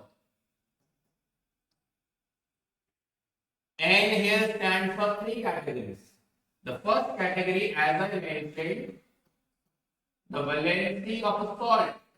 I will do now in a little broader way. The second can be acidity of a base. And the third can be the basicity of an acid. Sir can नाम हो गया, आपने पीछे भी बताया, और descriptive वे में कर सकते हो. हाँ जी बिल्कुल कर सकता हूँ. The valency of the salt is very simple. For example, you have copper plus 2. So here N will become 2. You have aluminium plus 3. What will N here become? 3. You have Zn plus 2. Here what will N become? 2. This is the valency of salt. If I talk about the acid to the base, I describe it. I will describe it मेरे बच्चों. किसमें describe करूँगा? Acid to the base is defined as acid to the base is defined as the number of OH negative ions. Number of OH negative ions released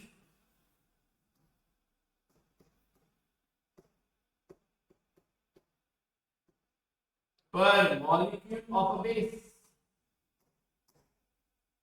It is defined as the number of OH negative ions released per molecule of a base. Sir इसको आप express कैसे करेंगे, थोड़ा बताएं ना हमें. For example NaOH, कितने OH ion है इसके पास? 1. तो इसका N1 हो गया. बेरियम हाइड्रोक्साइड निम्नांशा कितने OH हैं? 2. इसका N2 हो गया. जिसके 3 होंगे इसका N3 हो जाएगा. If I talk about the basicity of an acid, my friends, it can be defined as defined as the number of H positive or the hydronium ions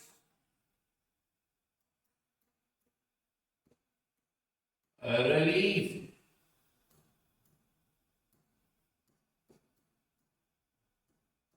per molecule of an acid. If I talk about the examples, बच्चों, if I talk about H positive ion, HCl, nothing to the board. This is important.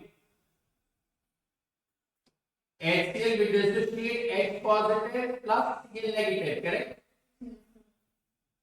एक ध्यान देखना भी मैं यहाँ से एक गोलमाल करूंगा, गोलमाल है, गोलमाल का पिक्चर बनाएगा H2SO4 कौन है? कौन सा? Sulphuric acid. तो यहाँ पे क्या है? 2H positive, 2H positive plus H4 minus H4, बोलो ठीक है यहाँ से? यस। अब यहाँ मजा आएगा ना, क्या करेंगे हम इसमें? मान लीजिए H3PO4 है, that is phosphoric acid. Third fourth is H3PO3, that is phosphorous acid. ऊपर कितने निकलने चाहिए? तो there are 3H positive plus PO minus 3 यहाँ पे कितने निकलने चाहिए? बट सॉरी, 3H नहीं निकलते, यहाँ पे 2H ही डिसोसिएट करते हैं। तीसरा H एनाइन के साथ रहता है, इसलिए मेरे प्यारे बच्चों इसका जो एंड होगा कितना होगा? 1। इसका एंड कितना होगा? इसका एंड कितना होगा? और इसका एंड लगातार class. So N can be defined into 3 categories. 1, it is the valency of the salt. Second, it can be the basicity of the acid. And third, it can be the affinity of basic to all the subunits. Note this.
Correct है मेरे बच्चों?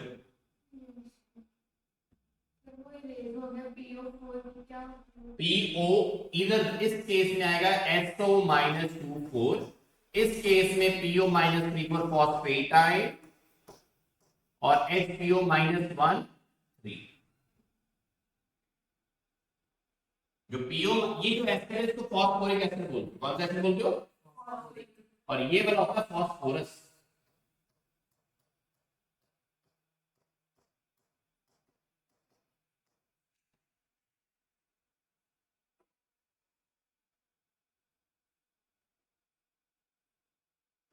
तो एक सवाल कर लेते हैं normality का। आइए लिखो मेरे प्यारे बच्चों, calculate question number 5 the normality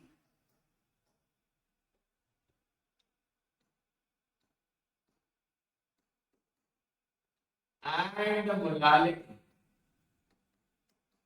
molarity of a solution of H2SO4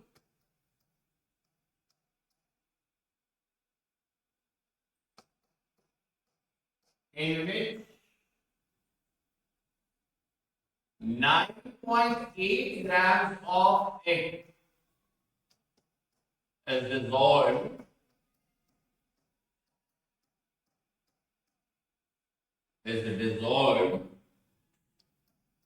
in 100 grams of water.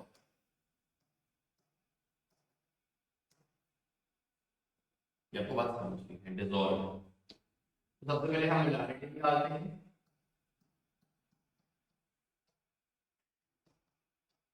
NV over V solution ml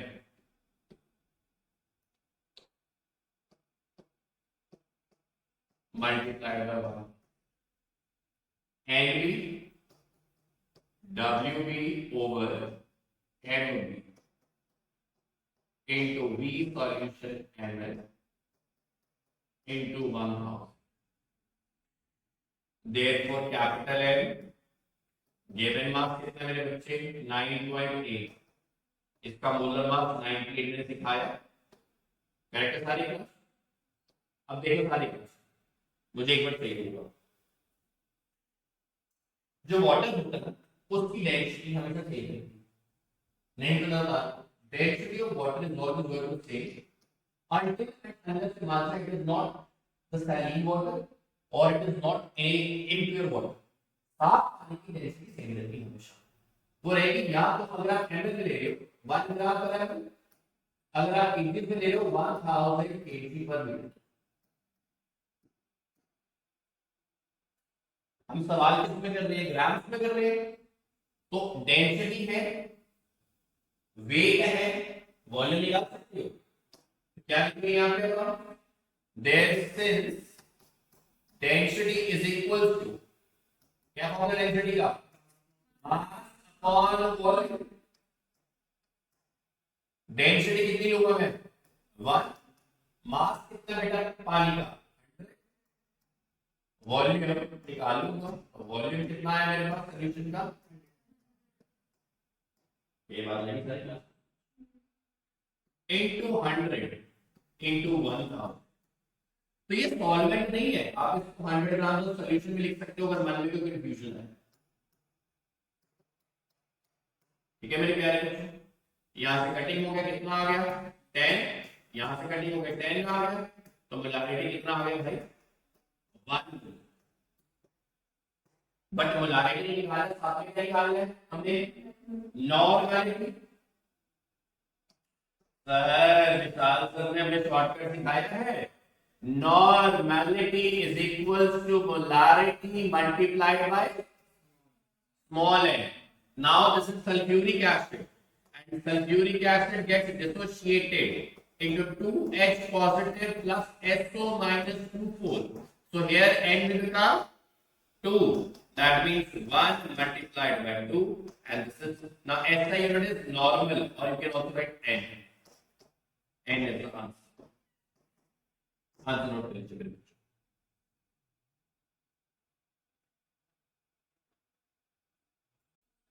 अच्छा सवाल है, कोई बताइएगा आप में से? Anyone who would like to tell? Anyone of you? चलो अक्षत आप बताते हैं। सॉल्यूशन क्या कहते हैं? सवाल पढ़िए। Solution is prepared by dissolving 45 gram of naphthalene. अब नैप्थलीन का उसने दे दिया हुआ, क्या नैप्थलीन का स्ट्रक्चर देखिए। नैप्थलीन का देख लीजिए, बेंजीन होती है, राइट? ये कौन है? ये नैप्थलीन होती है।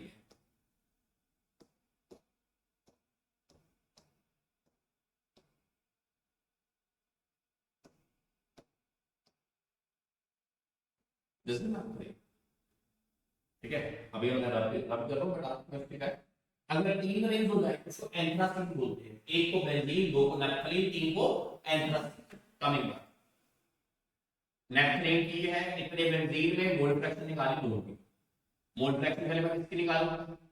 नैप्थलीन, ये बी सॉल्यूट हो गया, बेंजीन क्या हो गया? Solvent.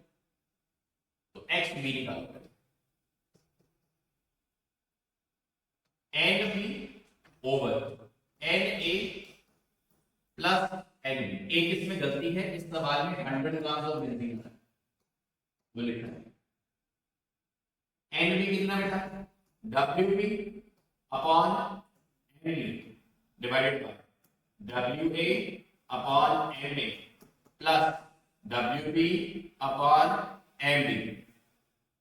W B given mass कितना है 45, molar mass 128, 100 gram given solvent का 78 molar mass plus 45 upon 128 answer. ये किसकी आई, बेंजीन की है, नैप्थलीन की है। अगर मुझे बेंजीन की निकालनी है क्या करूंगा, 1 माइनस क्या करेंगे X B, since X A plus X B is 1 answer. अगर मुझे एक्स ए निकालना है what I do, I minus it from 1, that means 1 minus क्या बन जाएगा 45 upon 128 divided by 100 upon 78 plus 45 upon 128. This will be the answer. And my dear friends, there will be no unit to it. Why? Because mole fraction is always unitless. There is no unit. There is the fraction.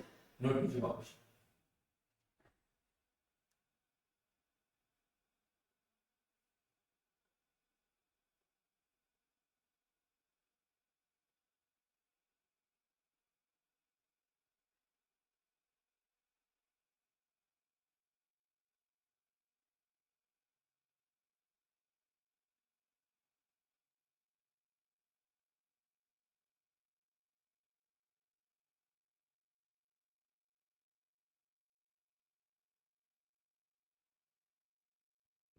हो गया सारी class का।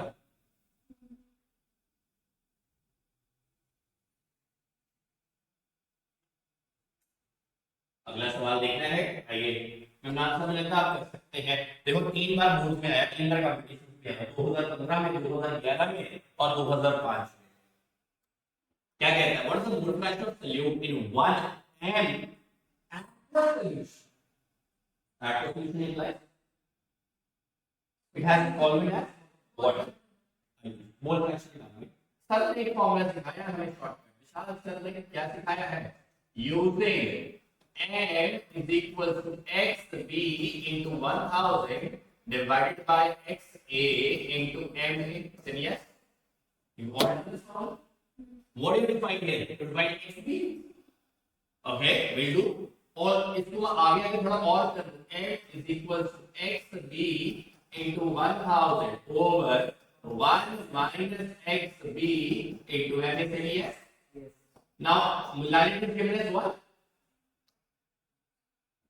xb I have to find, 1000 is there, 1 minus xb and 8. What is that 8? Molar weight of solvent.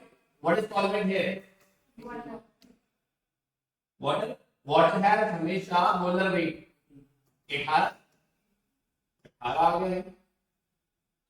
तो अब क्या होगा, 1 is equal to xb,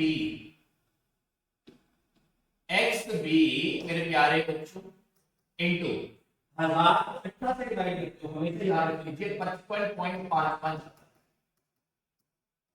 over 1 minus cross multiply 1 minus xb is equal to 55.55 xb। बोलो correct है? Please on the board everyone I request 1 is equal to 55.55 xb plus xb। Now xb common 55.55 plus 1 is equal to 1. 1 divided by 56.55 will be your xb. आप जरा calculator में एक बार check कर ले आपका answer क्या मिलता है। Anyone is having mobile check the answer, what you काम क्या बोलता है xb की, मैं निकालूं कैलकुलेटर से, क्या निकल निम्नलिखित कैलकुलेटर से 8 डिवाइडेड बाय 56.55 0.017 है ये आंसर। It becomes 0.017। लगा समझ? नोट कीजिए वापस, कोई बात नहीं, बस आराम से नोट करते रहो, काम करते रहो, पता लगे आपने पढ़ाई की है ना। मजे की क्लास में बैठ के केमिस्ट्री क्लास में अक्सर बच्चे सो जाते हैं, तो इसलिए बड़ी बड़ी लग रहा है बात, आपको नींद आ रही बात है।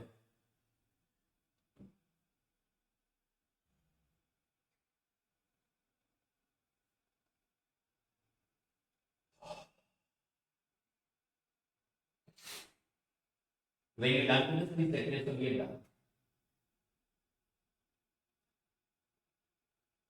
I can also give you extra time to write this, okay? We'll do one more because Himanshu said, sir, I want to do one. I said, okay. Himanshu, let's do this now. Yeah, it's interesting one for you. Like ये thing. क्या कहता है Himanshu? Consider HCl है, contains इतना % by mass करता है. उसकी density क्या निकालना है? मोलारिटी और तो पहले मोलारिटी वैल्यू है. इतना इजी सवाल सर, थोड़ा मुश्किल डाला करो हमें. हम तो प्रैक्टिस कर चुके हैं. x into d into 10 upon. Very good, MB. Now x is 37 into density कितनी है? 1.18 into 10 मोलर मास HCl का संजीव क्या होता है याद है? समझ सिखाया था आपको. Very good. देखो आपको मेरा क्लास का बड़ा क्लास छुट्टी कर गया हमसे. प्यार नहीं फिकर डालने देना क्लास में. तो यहाँ आ जाएगा 36.5. ये आ गया capital M. Therefore capital M is equal to 37 into 11.8 upon 36.5. This is molar. If you don't want to write molar, you can also write mole per liter. What can you write? Mole per liter. This is molarity. Correct है? अब मुझे क्या निकालना है? Molarity use करना. एक और formula सिखाया है. उस फॉर्मूले का नाम क्या है? क्या फॉर्मूले का एक्सटर्नलाइज करते हैं? Also, yes, 1 upon n is equal to d upon capital M minus mb upon. वाह क्या बात है. तो 1 upon n ऐसा लगता है पहला दिन के चिराग दे दिया हमने. फॉर्मूले के जवाब नहीं आए तो पहला दिन के चिराग है. तो इंस्टाग्राम की स्टोरी रहता है. बस पकड़िए डाल दी वैल्यू पर पकड़िए डाल दी सर. तो d कितना मेरे प्यारे बच्चों? 1.18. मोलारिटी सॉल्व कर लोगे. 37 into 11.8 ratio proportion 36.5 minus molar weight of solute 36.5 बटा. करेक्ट है जी. तो 1/n में है क्या बन गया? 1.118. तो अगर कैलकुलेशन करते कटिंग करते यहां से गया तो 10 आ गया. तो 36.5 बटा 37 into 10 माइनस 36.5 बटा 1000. निम्नलिखित क्या करते हैं? कॉमन निकाल ले. 36.5 बटा 10 कॉमन 1 बटा 37 माइनस 1 बटा. इसको आप सॉल्व कर लेना, रेसिप्रोकल कर लेना, आपका आंसर लगा. सारी क्लास को समझ पक्का. एक और मेथड दे देते हैं तो वो भी कर लेते हैं. चलो है बहुत बढ़िया सवाल है. मेरे मन से आ रहा है. मुझे बार-बार मेरा मन का इंस्टाग्राम कह रहा है कि निम्रत नहीं कर ले. जी सवाल क्या कहता है? The density of 2m solution of acetic acid. M means molar mass in water is this. Find the mole fraction. अब देखो इसमें इतना दिक्कत कहां है आपको? मुझे तो पता नहीं क्या करेंगे.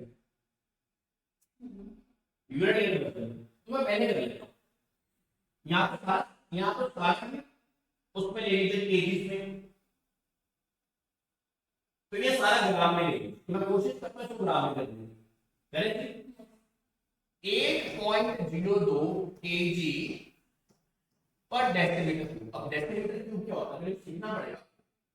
देखो 1 मीटर क्यूब में ये बात आपको सीखनी है. सीखनी है 1000 लीटर. 1 मीटर क्यूब में कितना होता है? वैसे 67 का काम 55 लीटर से क्या बड़ा सिखा रहा हूं. और 1 मीटर में अगर आप बात करो तो 10 डेसीमीटर होते हैं. अब क्योंकि यहां क्यूब होगा तो यहां पर भी क्यूब होगा. तो इसलिए अगर इसका क्यूब करोगे तो इसका भी क्यूब करोगे तो इसका क्यूब कितना आ जाएगा? 1000 डेसीमीटर. अच्छा क्या ये बात समझ आ रही है? नहीं आ रही? बायो वालों आ रही है? मेडिकल वालों. तो अगर आप देखो ये और ये सीखोगे दैट मींस मैं लिख सकता हूं 1 लीटर जो है 1 डेसीमीटर क्यूब के बराबर. 1 लीटर 1 डेसीमीटर क्यूब के बराबर. तो जब मैं लिख रहा हूं, जब मैं ये काम लिख रहा हूं क्योंकि बात सारी कन्वर्जन की गेम में आएगी, तो फिर मैं लिख सकता हूं 1.02 kg पर लीटर भाई. ये तो ऐसे मैं मान सकता हूं मैं ढाने में जाऊंगा क्यों डर जाओ तो हमने नहीं किया. आपने केजी पर लीटर कर दिया. क्या कर दिया? हमें ग्राम पर सेंटीमीटर में लिख डालेंगे, तो मैं क्या करूंगा 8.02 kg है तो 1000 से मल्टीप्लाई कर देते हैं ग्राम, या नीचे लीटर है तो कितने कर दिया, एक लीटर में एक नीचे लीटर हुआ, लीटर में 1000 होता है, ठीक है। तो यहां से कटिंग हो गई, तो यही वैल्यू आ गई मेरे पास 1.0, यहां ग्राम आ गया, नीचे एमएल आ गया, तो ग्राम पर लगाई बात समझ? अरे नहीं नहीं लगी बेटे, पक्का आपको नहीं लगेगा, 10 करूंगा, दिस इज वेरी इंपॉर्टेंट, ये ना हो तो काम नहीं होगा। हाँ लग गया भाई, तो मेरे पास मोलारिटी है, मोलारिटी है, अब मोलारिटी निकाल, सर आप मोलारिटी निकाल रहे हो क्योंकि मोल फ्रैक्शन निकालना, मोल फ्रैक्शन मोलारिटी से आता है, तो 1/m is equals to d upon capital M minus mb upon d कितना स्मॉल 1.02, ये 2 है, माइनस mb एसिडिक एसिड का अपॉन 100,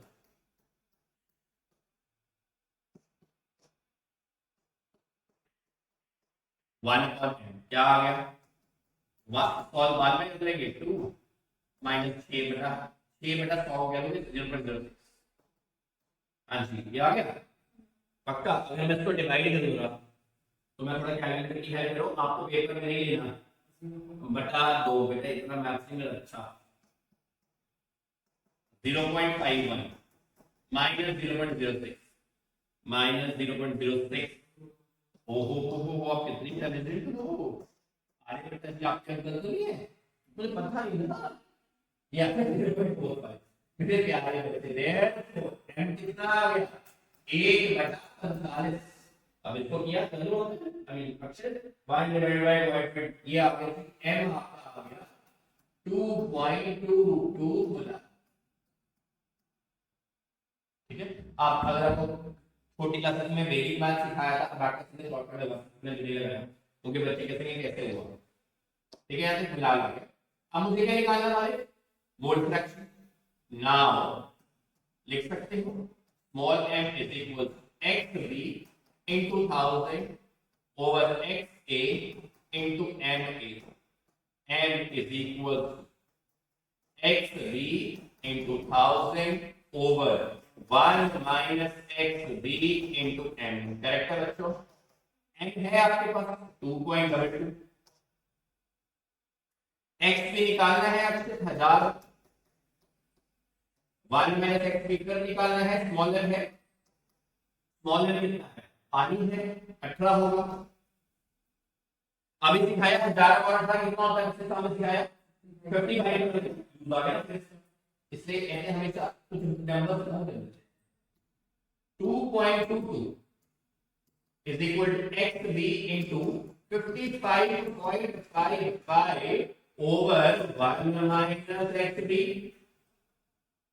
हाँ जी करेक्ट है सर, क्या कर रहे हो अब, हाँ आपसे पूछ रहा हूँ 2.22 1 minus xb is equal to 55.55 xb, 2.22 minus 2.22 xb is equal to 55.55 xb, हाँ जी जाने है ना, कभी लेट हो रहे होगे, क्लास लंबी चलेगी, आज ही बाहर आए किताबें बंद हुई, अब क्या करेंगे इसके बाद अगला स्टेप 2.22 रेशियो में आना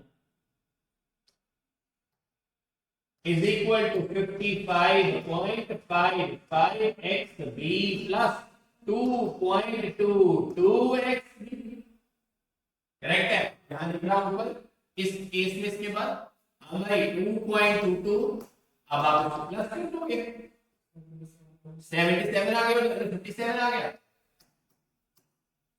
55 का 2 से किया 77 पक्का, तो यहां से डिवाइड कर देना बेटा,